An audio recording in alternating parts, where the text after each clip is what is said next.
friend's Louise with Louise McCare, and welcome to my channel. And today I'm going to try something again. What do you think I'm going to try today? I'm going to try another ring pour or straight pour. Actually, I'm going to do a combination straight pour, finishing it up with a ring pour. Because I'll tell you what, I am having a hell of a time trying to get this straight pour to finish up properly. So I'm going to see about putting a ring pour at the end. And I haven't done one of those in a long, long time. So this is all going to be fun. I'm just recording it right now for my posterity. The ones I recorded yesterday, I only am using it for me to see what I've done wrong. Because I need to, I got to figure this out. You ever have something where you just is needling at you? I got to figure this out. I went to Garrett Brown's class last April, and it hasn't stuck. So I've got a combination of colors here.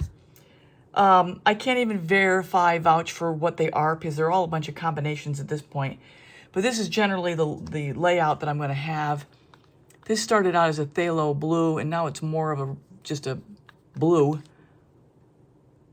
But I'm going to start with that first. My cloud mixture second, a dioxazine purple combo third, gold fourth, this turquoisey color fifth, a yellow sixth, this what started out as a frosty color, frost, and then what did I add to it?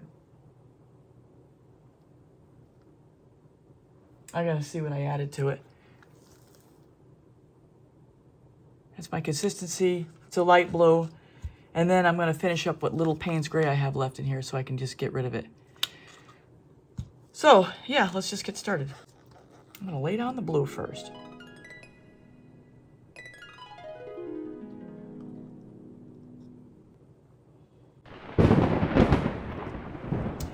And then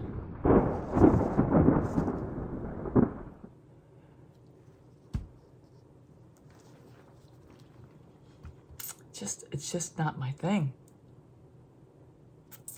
And look at this, it's all jaggy.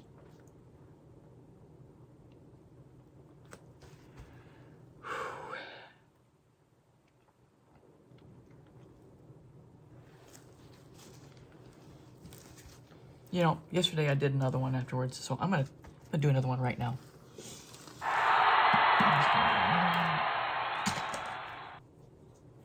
Right on top.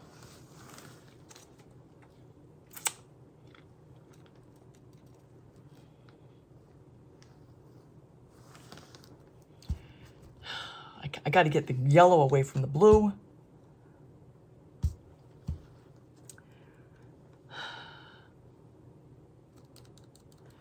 Maybe the yellow goes down first and then the cloud. How about that? All right, let's bring them all back. Yellow, cloud, blue, blue, blue, gold, purple. I don't have Payne's gray.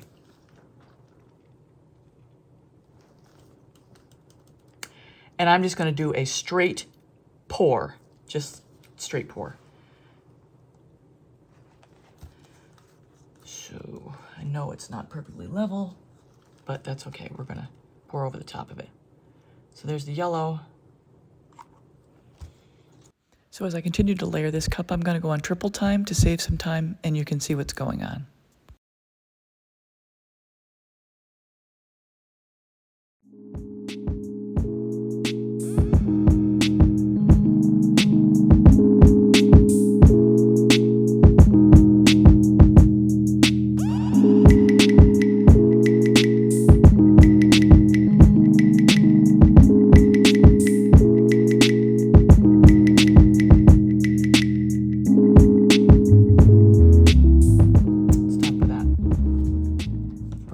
Paint down. Try this again. And I'm going to stay with a straight pour the whole way through. Straight pour the whole way through. Just straight on. Here we go. No music. Just going to go for it. As I'm pouring this down, I'm realizing I probably ought to have the camera on a different angle so you can see it coming out of the cup better. But for here, it is what it is. and I try to hold my hand as steady as possible, just holding it like a statue.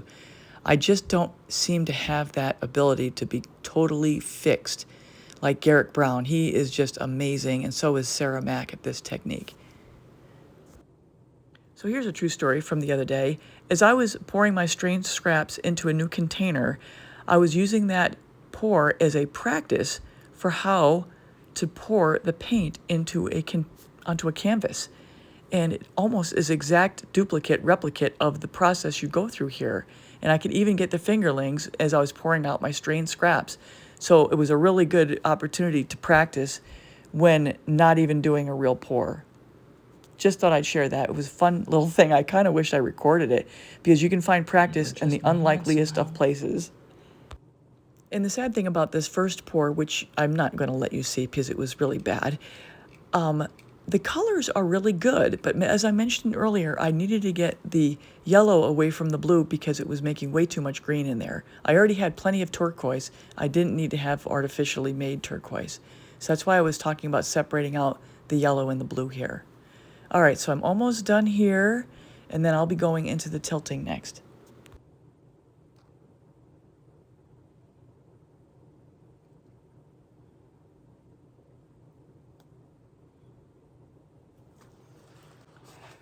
Okay. I always get off kilter. I don't know why. Straight pour. Could be a little off balance too. I think I am off balance. So, well, I know I'm off this way.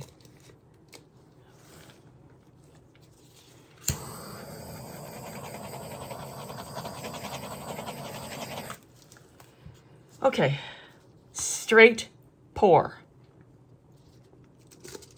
I'm laughing at myself right here. I think I meant to do a tilt, not do a straight pour at this point. See, I don't even know what I'm doing, so it's no wonder why I can't do anything.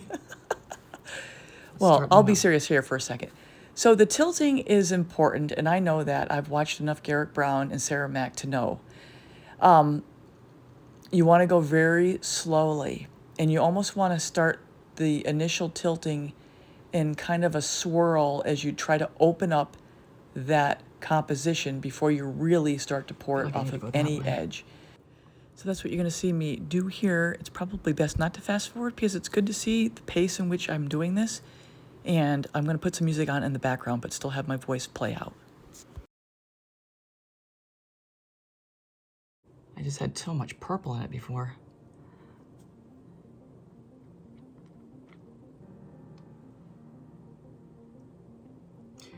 And this is supposed to be an easy technique.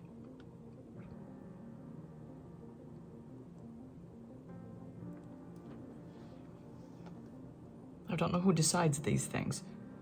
Who is the decider? The person that does them very easily?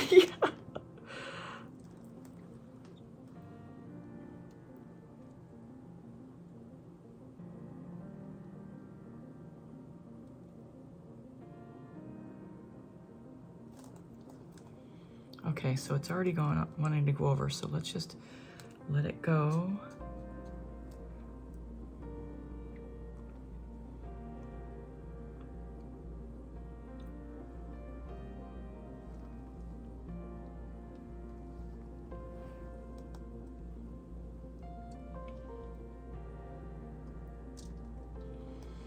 Bring it back. I didn't want to lose that part, but oh well. I've lost that part.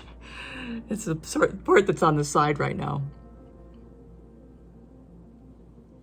Tilting is tricky.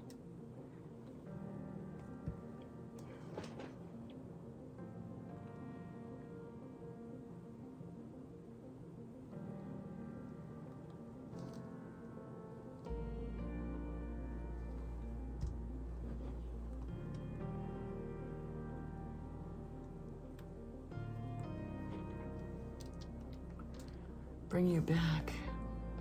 Come back. Come back.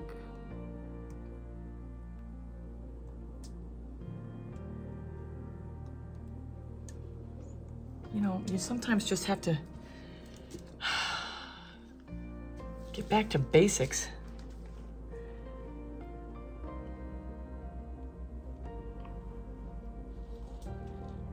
Gotta get foundational. You have to have a foundation.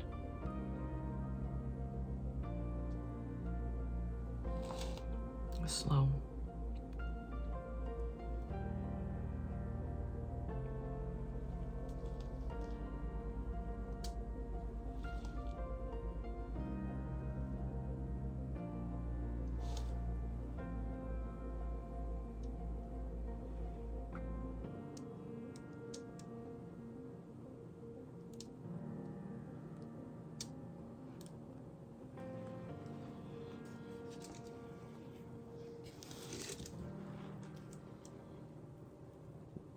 All right, back to that corner.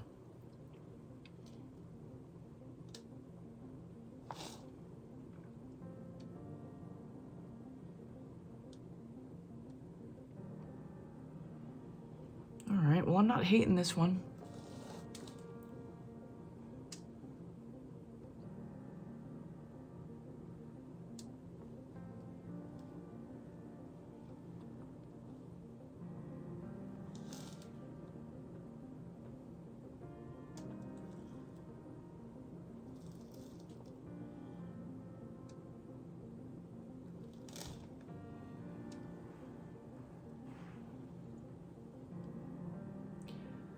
Take a look at this. Bring it back to the center, or close there too. I much prefer the yellow not next to the blue.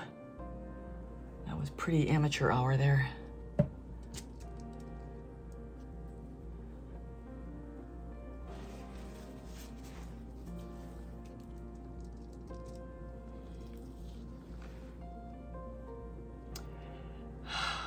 I'd like to get that off, but I love the purple in there.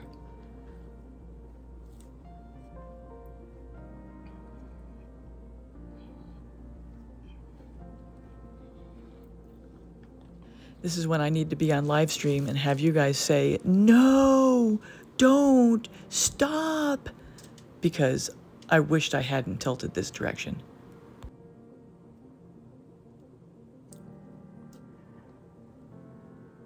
So can I keep the purple and lose some of that white? Let's give it a shot. I feel like I'm distorting the center.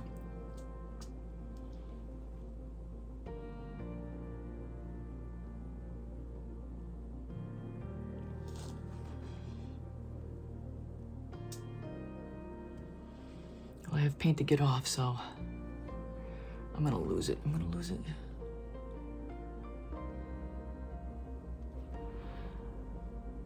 Bring it back.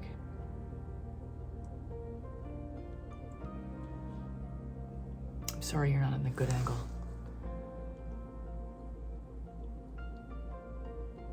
Oh, I lost some of the purple, but okay. Let's take a look at this. My hands are filthy. I have to have gloves on because my finger's still healing.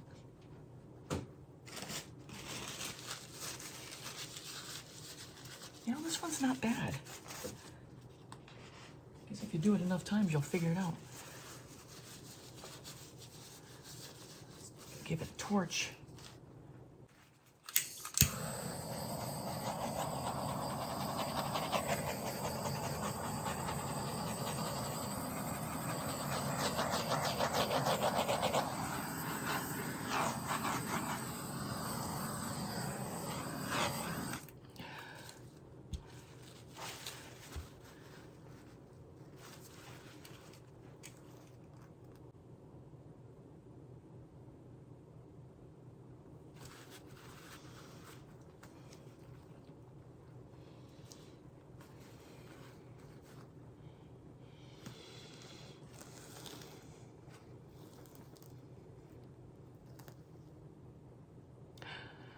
You know, it's not bad.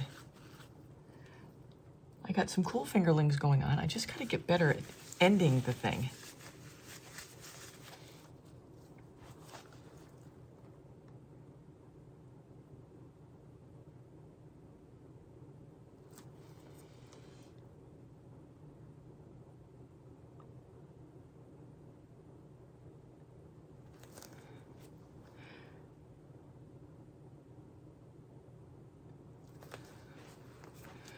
don't think we're done developing. I need to just leave it alone and let's see what happens. Okay, so folks, I'm going to stop right there. And this is the orientation, I think. What I'm going to do is I'm going to clean up the sides, the bottoms, I mean. I'm going to put it down to rest, and then I'll give you a flyover. But you know what? I'm liking this one. It's kind of cool. It's cool. Let's go with a straight pour. Just figure out that first, one step at a time.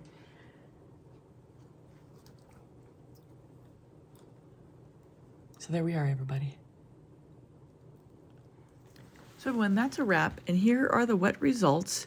And it dried almost exactly how it was wet. Here are the varnished results. I varnished it with 2 coats of satin varnish, and I'm actually really happy with how this turned out. I love the definition in the rings. Each of the layers are very well defined. I do have a little jiggling going on there, but I guess it kind of happens, if not during the pour, it's going to happen during the tilt. Some more well-defined striations in the lines here. And then I'm really happy with how the center actually turned out this time. Finally, I feel like I got a decent center. So if you haven't subscribed yet, please subscribe, hit the bell on all. You'll get all my latest art tutorials. And at the end, I will have a link to other straight pours and traveling pour creations if you'd like to see more. And that is a wrap, and we'll see you next time, everybody. Take care till then.